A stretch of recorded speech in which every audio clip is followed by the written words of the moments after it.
ಒತ್ತುವರಿ ತೆರವು ವಿಚಾರದಲ್ಲಿ ರಾಜ್ಯ ಸರ್ಕಾರ ಇಬ್ಬಗೆಯ ನೀತಿಯನ್ನ ಅನುಸರಿಸ್ತಾ ಇದೆಯಾ? ಕೋಗಿಲು ಲೇಔಟ್ಗೆ ಒಂದು, ಥಣಿಸಂದ್ರಕ್ಕೆ ಮತ್ತೊಂದು ನ್ಯಾಯ. ಕೋಗಿಲು ಅಕ್ರಮ ಒತ್ತುವರಿದಾರರಿಗೆ ಮನೆ ನೀಡ್ತಾ ಇದೆ ಸರ್ಕಾರ. ಕೇರಳ ಸಿಎಂ ಹೈಕಮಾಂಡ್ ಎಂಟ್ರಿಯಿಂದ ಕೋಗಿಲು ವಾಸಿಗಳಿಗೆ ಮನೆ ಭಾಗ್ಯ ಸಿಗ್ತಾ ಇದೆ ರಾಜ್ಯ ಸರ್ಕಾರದಿಂದ.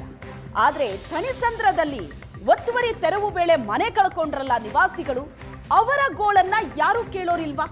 ಥಣಿಸಂದ್ರದ SRK ನಗರದಲ್ಲಿ ನಿನ್ನೆ 60 ಮನೆಗಳನ್ನ ತೆರವು ಮಾಡಲಾಯಿತು. ಒತ್ತುವರಿ ಅಂತ ಗೊತ್ತಿದ್ರೂ ಕಂದಾಯ ಕಟ್ಟಿಸ್ಕೊಂಡಿದ್ಯಾಕೆ GBA? ಥಣಿಸಂದ್ರದ ಎಲ್ಲಾ ಮನೆಗೂ ನೀರಿನ ಕನೆಕ್ಷನ್ ಅನ್ನ ಜಲಮಂಡಳಿ ಕೊಟ್ಟಿತ್ತು. ಈಗ ಥಣಿಸಂದ್ರದಲ್ಲಿರುವಂತಹ ನಿರಾಶ್ರಿತರು ಕೇಳ್ತಾ ಇರೋದು, ನಮಗೂ ಮನೆ ಕೊಡಿ. ಕೋಗಿಲು ಲೇಔಟ್ನಲ್ಲಿ ಒತ್ತುವರಿ ತೆರವು ಮಾಡಿ ಅವ್ರಿಗೆ ಮನೆ ಕೊಟ್ರಲ್ಲ, ನಮಗೂ ಮನೆ ಕೊಡಿ. ಯಾಕಂದ್ರೆ ನಮ್ಮ ಹತ್ರನೂ ಕೂಡ ಬೇಕಾದಂತಹ ದಾಖಲಾತಿಗಳಿದೆ, ಮನೆ ಪತ್ರ ಇದೆ, ಕಂದಾಯ ಕಟ್ಟಿರೋ ದಾಖಲಾತಿ ಇದೆ, ಕರೆಂಟ್ ಬಿಲ್ ಇದೆ, ವಾಟರ್ ಬಿಲ್ ಇದೆ, ನಮಗೂ ಮನೆ ಕೊಡಿ ಅಂತ ಥಣಿಸಂದ್ರ ನಿವಾಸಿಗಳು ಸರ್ಕಾರಕ್ಕೆ ಕೇಳ್ತಿದ್ದಾರೆ. 60 ಮನೆ ಮೇಡಮ್, ಇದು 60 ಮನೆ 36 ಮನೆ ಡೆಮಾಲಿಷ್ ಮಾಡಿದ್ದಾರೆ. ಇನ್ನು 24 ಮನೆ ಡೆಮಾಲಿಷ್ ಮಾಡ್ತೀನಿ ಅಂತಾರೆ. ಸೇಲ್ ಡೀಡ್, ಖಾತಾ ಕಂದಾಯ certificate, tax ಚಲಾನು plus electric bill ಎಲ್ಲ ಆಯಿತು. ಕಂಪ್ಲೀಟ್ ಡಾಕ್ಯುಮೆಂಟ್ ಆಯಿತು. ಈ ಖಾತಾ ಪ್ರಾಪರ್ ಏನೇನು ಡಾಕ್ಯುಮೆಂಟ್ ಎಲ್ಲ ಡಾಕ್ಯುಮೆಂಟ್ ಆಯಿತು ಮೇಡಮ್. ಫ್ರಮ್ 2006 to 2026 ವರೆಗೆ ಡಾಕ್ಯುಮೆಂಟ್ ಆಯಿತು ಮೇಡಮ್. ಇಲ್ಲಿ ಮನೆಯನ್ನ ತೆರವು ಕಾರ್ಯಾಚರಣೆ ಮಾಡಿಸ್ಲಿಕ್ಕೆ ಏನು ಕಾರಣ ಕೊಡ್ತಿದ್ದಾರೆ ಸರ್? BDA ಪ್ರಾಪರ್ಟಿ ಅಂತಾರೆ ಈಗ. ಬಟ್ ಅವಾಗ ಆಗಿನ ಕಾಲದಿಂದ 96 ಇದು ಲೇಔಟ್ ಮಾಡ್ಕೊಂಡಿದ್ದು. ಅವಾಗ 96 ಓನರ್ಗಳು ಲೇಔಟ್ ಮಾಡಿ ನಮ್ಗೆ ಕೊಟ್ಟಿರೋದು. ಅವಾಗ GPA ರಿಜಿಸ್ಟರ್ ಆಗಿದೆ, ಕೆಲವೊಂದು ನೋಟಿಸ್ GP ಆಗಿದೆ. ಅವಾಗಿಂದ ಕೊಟ್ಟೋದು. 2004ರಲ್ಲಿ ಅಕ್ವಿಜೇಷನ್ ಆಯಿತು. ಏನು ಮೇಡಮ್, ಅವಾಗ ಇಲ್ಲಿ ಏನು ಇರಲಿಲ್ಲ ನೋಡಿ. ಆ ಬಿಲ್ಡಿಂಗ್ಗಳೆಲ್ಲ ಎದ್ದಿದ್ದಾರೆ 2004 ಆದಮೇಲೆ.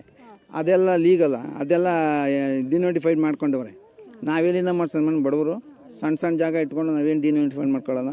ಅದೇ ನನಗೆ ಗೊತ್ತಿಲ್ಲ. ನಾವು ಹುಟ್ಟಿರೋದೇ ಅಕ್ರಮ. ಈಗ ಆ ಲೆಕ್ಕದಲ್ಲಿ ಇವ್ರು ಮಾತಾಡ್ತಾ ಇದ್ದಾರೆ. ಯಾಕಂದ್ರೆ ಇವರೆಲ್ಲ ಇವರೆಲ್ಲ ನೋಡಿ ಅದೆಲ್ಲ ಕ್ರಮವಾಗಿ ಮಾಡ್ಕೊಂಡ್ಬಿಟ್ಟಿದ್ರೆ ನಮಗೆ ಕ್ರಮವಾಗಿ ಮಾಡ್ಕೊಳಕ್ಕೆ ಬರೋಲ್ಲ. ನಮ್ಗೆ ಏನು ಬೆಳಗ್ಗೆದ್ದು ಕೂಲಿ ಮಾಡೋಕೆ ಹೋಗೋರು ನಾವು. ಕೂಲಿ ಮಾಡಿ ಜೀವನ ಮಾಡೋರು ಯಾರು ಇಲ್ಲಿ ಶ್ರೀಮಂತರಿಲ್ಲ. 13 ಎಕರೆ ಇದೆ. ಯಾರ್ದು DK ಶಿವಕುಮಾರ್ ಸರ್ದು ಅಲ್ಲಿ 13 ಎಕರೆ ಇದೆ. ಅದು ಈ ಜಾಗ ಇವ್ರಿಗೆ ಸಿಕ್ಕಿದ್ರೆ ಎಲ್ಲ ಒಂದೇ ಸಲ ತಗೊಳ್ಳೋಣ ಅಂತ ಅವ್ರ ಟಾರ್ಗೆಟ್. ಅಲ್ಲಿ ಯಾಕೆ ಮುಟ್ಟಿಲ್ಲ? ಅದಕ್ಕೆ ಡಿನೋಟಿಫೈಡ್ ಏನಕ್ಕೆ ಮಾಡಿದ್ರು? ಆ ಜಾಗನ ಡಿನೋಟಿಫೈಡ್ ಏನಕ್ಕೆ ಮಾಡಿದ್ರು? ಆ ಜಾಗನ ಡಿನೋಟಿಫೈಡ್ ಹೆಂಗೆ ಮಾಡಿದ್ರು? ಯಾಕಂದ್ರೆ 2000ನಲ್ಲಿ ಇಡೀ ಜಾಗ ಎಲ್ಲ ಪೂರ ಬಿಡಿ ಅಕ್ವೈರ್ ಮಾಡ್ಕೊಂಡಿದೆ ಅಂತ ಆಗಿದೆ ಅಲ್ವಾ? ಅದನ್ನೆಲ್ಲ ಯಾಕೆ ಡಿನೋಟಿಫೈಡ್ ಮೇಲೆ ಪಕ್ಕದ ಜಾಗ ಥಣಿಸಂದ್ರದಲ್ಲಿ BDAನಿಂದ ಅಕ್ರಮ ಒತ್ತುವರಿ ತೆರವು ಕಾರ್ಯಾಚರಣೆ ಮುಂದುವರೆದಿದೆ. ಬೀದಿಯಲ್ಲೇ ಜೀವನ ಸಾಗಿಸ್ತಾ ಇದ್ದಾರೆ ಮನೆ ಕಳ್ಕೊಂಡಂತ ಸಂತ್ರಸ್ತರು. ತೆರವು ಕಾರ್ಯಾಚರಣೆ ಸ್ಥಳದಲ್ಲಿ ಪೊಲೀಸರು ಬಿಗಿ ಬಂದೋಬಸ್ತ್ ಇದೆ. ಮನೆ ಕಳ್ಕೊಂಡ ಸಂತ್ರಸ್ತರಿಗೆ BDA ವತಿಯಿಂದಲೇ ಊಟ ತಿಂಡಿ ವ್ಯವಸ್ಥೆ ಮಾಡಲಾಗಿದೆ. ಪರ್ಯಾಯ ವ್ಯವಸ್ಥೆ ಆಗೋ ತನಕ BDAಯಿಂದಲೇ ಊಟ ತಿಂಡಿ ಪುನರ್ವಸತಿ ಕಲ್ಪಿಸಿ ಅಂತ ಥಣಿಸಂದ್ರದ ಸಂತ್ರಸ್ತರು ಆಗ್ರಹಿಸ್ತಾ ಇದ್ದಾರೆ. ಕಾರ್ಯಾಚರಣೆ ನಡೆದಂತ ಸ್ಥಳದಲ್ಲಿ ಬಿಗಿ ಪೊಲೀಸ್ ಬಂದೋಬಸ್ತ್ ಇದೆ. ನಿವಾಸಿಗಳು ಕೂಡ ಅಲ್ಲಿಂದ ಕದಲ್ತಾ ಇಲ್ಲ. ಥಣಿಸಂದ್ರದಲ್ಲಿ ಅಕ್ರಮ ಒತ್ತುವರಿ ತೆರವು ಕಾರ್ಯಾಚರಣೆ. ಥಣಿಸಂದ್ರದಲ್ಲಿ ಮಗುವಿನ ಮೂಕರೋಧನೆ. ತಾಯಿ ಕಣ್ಣೀರು ಹಾಕ್ತಿದ್ದಾಳೆ. ಕಿವಿ ಕೇಳದ, ಮಾತು ಬಾರದ ಮಗುವಿನ ಇಯರ್ ಮಷಿನ್ ಮಿಸ್ ಆಗಿದೆ. ತುಂಬಾ ಕಷ್ಟಪಟ್ಟು ಮಗುಗೆ ಕಿವಿ ಕೇಳೋ ಮಷಿನ್ ಕೊಡಿಸಿದ್ದೆ, ಅದನ್ನು ಎತ್ಕೊಳ್ಳೋದಕ್ಕಾಗ್ಲಿಲ್ಲ ಅಂತ ತಾಯಿ ಕಣ್ಣೀರು ಹಾಕಿದ್ದಾರೆ. ಮನೆಯಲ್ಲಿದ್ದ ವಸ್ತುಗಳನ್ನ ಎತ್ಕೊಳ್ಳೋದಕ್ಕೂ ಬಿಡ್ಲಿಲ್ಲ, ಬೀದಿಗೆ ತಳ್ಳಿದ್ದಾರೆ. ನಿನ್ನೆ ಬೆಳಿಗ್ಗೆ ಏಕಾಏಕಿ 6 ಗಂಟೆಗೆ ಬಂದು ಮನೆ ತೆರವು ಮಾಡಿದ್ರು ಅಂತ ತಾಯಿ ಕಣ್ಣೀರು ಹಾಕಿದ್ದಾರೆ. ಇದು ಥಣಿಸಂದ್ರದಲ್ಲಿ ಮನೆ ಕಳ್ಕೊಂಡವರ ಪರಿಸ್ಥಿತಿ. ಬದುಕು ಕೂಡ ಮೂರಾಬಟ್ಟೆಯಾಗಿದೆ. ಥಣಿಸಂದ್ರ ಸಾರಾಯಪಳ್ಳಿಯ ಗುಪ್ತಾ ಲೇಔಟ್ನಲ್ಲಿ BDA ನಡೆಸಿದಂತಹ ಅಕ್ರಮ ಒತ್ತುವರಿ ತೆರವುದಾರರ ಕಾರ್ಯಾಚರಣೆಯಿಂದಾಗಿ ಸಾಕಷ್ಟು ಕುಟುಂಬಗಳು ಇವತ್ತು ಬೀದಿಗೆ ಬಿದ್ದಿರ್ತಕ್ಕಂಥದ್ದು. ಸದ್ಯ ನಮ್ಮ ಜೊತೆಲಿ ಒಂದು ಕುಟುಂಬ ಇದೆ. ಸೊ ನಿನ್ನೆ ಏಕಾಏಕಿ ಬಂದು ಮನೆಯನ್ನು ತೆರವುಗೊಳಿಸಿದಂಥ ಸಂದರ್ಭದಲ್ಲಿ ಮಗುವಿನ ಒಂದು ಇಯರ್ ಫೋನ್ ಕೂಡ ಕಾರಣೆಯಾಗಿರ್ತಕ್ಕಂಥದ್ದು. 2 ಇಯರ್ ಫೋನು. ಯಾಕಂತಂದರೆ ಈ ಮಗುವಿಗೆ ಮಾತು ಬರೋದಿಲ್ಲ, ಕಿವಿನೂ ಕೇಳೋದಿಲ್ಲ. ಸೊ ಎಲ್ಲೋ ಇತ್ತು ನಿನ್ನ ಇದು? ಸೊ ಒಂಥರ ಮೂಕ ರೋದನೆ ಅಂತಾನೆ ಹೇಳ್ಬೋದು. ಯಾಕಂತಂದ್ರೆ ಮಗುವಿಗೆ ಆ ಒಂದು ಇಯರ್ ಮಿಷಿನ್ ನ ಹಾಕಿದಾಗ ಕಿವಿ ಕೇಳಿಸ್ತಾ ಇತ್ತು, ಆದ್ರೆ ಸ್ವಲ್ಪ ಕೇಳಿಸ್ತಿತ್ತು. ಅದರಲ್ಲಿ ಆತ ಹೆಂಗೋ ಜೀವನವನ್ನು ನಡೆಸ್ತಾ ಇದ್ದ. ಆದ್ರೆ ಏಕಾಏಕಿ ಸಾಮಾನುಗಳನ್ನು ತೆಗೆದುಕೊಂಡು ಹೋದಂತ ಸಂದರ್ಭದಲ್ಲಿ ಅದು ಕಾಣೆಯಾಗಿದೆ ಅಂತಕ್ಕಂಥದ್ದು. ಹಾಗಾಗಿ ಮಗುವಿನ ಮೂಕ ರೋದನ ಅಂತಾನೆ ಹೇಳ್ಬೋದು. ಮೇಡಮ್, ಏನಾಯ್ತು? ಎಷ್ಟು ಗಂಟೆಗೆ ಬಂದ್ರು? ಯಾಕೆ ಇಯರ್ ಮಿಷಿನ್ ಕಳೆದೋಯ್ತು? ಕೇಳಿ, ನಾವು ಎಲ್ಲಿ ನೆನೆ ಬುಧವಾರ ಸಾಯಂಕಾಲ ನಾವು ಕೆಲಸದಿಂದ ಬಂದು ಬೆಳಗ್ಗೆ ನಮಗೆ ಕೆಲಸ ಇದ್ದಿಲ್ಲ, ಮನೆಯಲ್ಲೇ ಇದ್ರು. ಮಕ್ಕಳನ್ನ ಸ್ಕೂಲ್ಗೆ ಕಳಿಸ್ಬಿಟ್ಟು ನಮ್ಮದು ಇವನ್ಗೆ ಟೆಸ್ಟ್ ಐತೆ ಇವತ್ತು ರಿಮಾನ್ಸ್ನಲ್ಲಿ, ನಾನು ಅಲ್ಲಿ ಹೋಗೋಣ ಅಂತ ಇದ್ದೆ. ನೋಡಿದ್ರೆ ಅವರು 6 ಗಂಟೆಗೆ ಬಂದ್ರಿ, ಬಾಗಲ್ ತಟ್ಟರು. ನೋಡಿದ್ರೆ ಮಕ್ಕಳೆಲ್ಲ ಮಲ್ಕೊಂಡಿದ್ರು, ಮಕ್ಕಳೆಲ್ಲ ಈಚೆ ಕಳಿಸ್ಬಿಟ್ರು. ಅವರೇ ಪಾತ್ರೆ ಎತ್ತಿ, ಅವರೇ ಸಾಮಾನೆಲ್ಲ ಎತ್ತಿ ಆಚೆ ಹಾಕಿ ಈ ಥರ ಎಲ್ಲ ಮಾಡಿ ಮಗುದು ಹೇರಿಂಗ್ ಹೋಯ್ತು ಮೇಡಮ್. ನಾನು ಎಷ್ಟು ಕಷ್ಟಪಟ್ಟಿದ್ದೀನಿ ನೋಡಿ. ಇವತ್ತೂ ನನಗೆ ರಿಮಾನ್ಸ್ಗೆ ಕೊಟ್ಟಿದ್ದಾರೆ. ನೀವೇ ನೋಡಿ ಡೇಟು, ನೋಡಿ ಏನು ಕೊಟ್ಟಿದ್ದಾರೆ ನೋಡಿ ನೀವೇ. 9ನೇ ತಾರೀಕು ಮಗುನ 9 ಗಂಟೆಗೆ ಅವರು ಆಸ್ಪತ್ರೆ ಕರ್ಕೊಂಡು ಹೋಗ್ಬೇಕಾಗಿತ್ತು. ರಿಮಾನ್ಸ್ ಮೇಡಮ್, ನಿಮ್ಗೆ ಗೊತ್ತಿಲ್ಲ, ನಾನು ರಿಮಾನ್ಸ್ನಲ್ಲಿ ಹೆಂಗ್ ಸುತ್ತಾಡಿಸ್ತಾರೆ ಮೇಡಮ್. 4 ಗಂಟೆಗೆ ಹೋಗಿ ನಾವು ಕ್ಯೂ ನಿಂತ್ಕೊಳ್ತೀವಿ ರಿಮಾನ್ಸ್ನಲ್ಲಿ.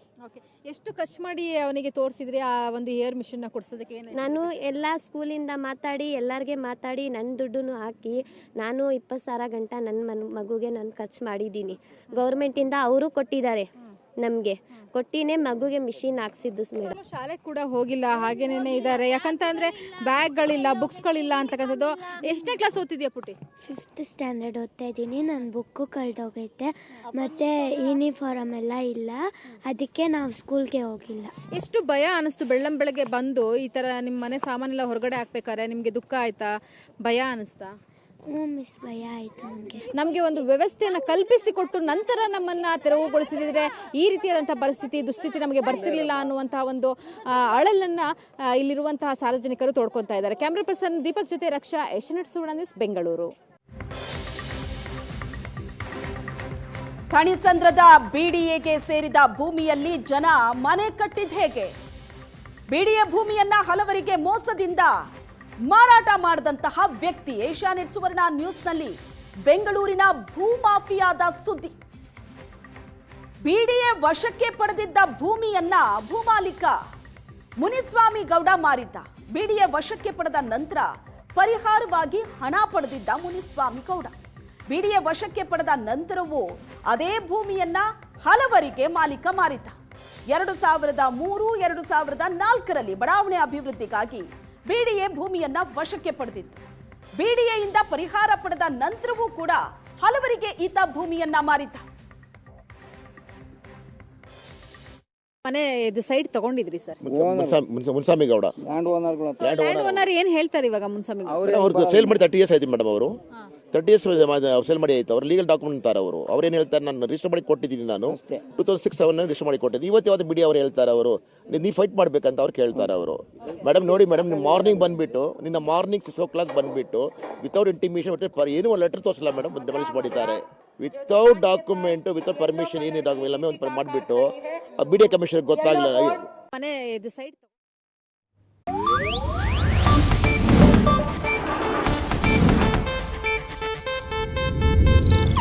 ಇದು ಏಷ್ಯಾನೆಟ್ ನ್ಯೂಸ್ ನೆಟ್ವರ್ಕ್ ಪ್ರಸ್ತುತಿ.